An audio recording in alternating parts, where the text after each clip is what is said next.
Turpinam darboties ar mūsu Volvo 740 domkrata vietu.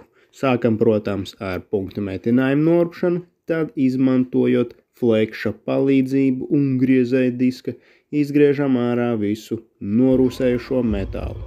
Palūram iekšā, saprotam, ka ir daudz lielākas sauzes, kā jau vienmēr, un turpinam griezt ārā visu rūsu. Šādi paverās sliekšņi skats no iekšpuses.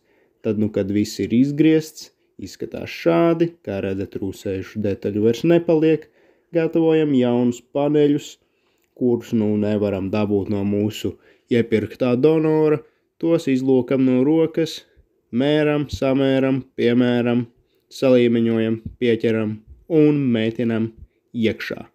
Gluži kā līdz šim. Tad arī pārklājam otru paneļa daļu, tā kā tas rūpnieciski ir bijis. Tur, kur jābūt ir punktu mētinājumiem, tur arī veidojam punktu mētinājumus.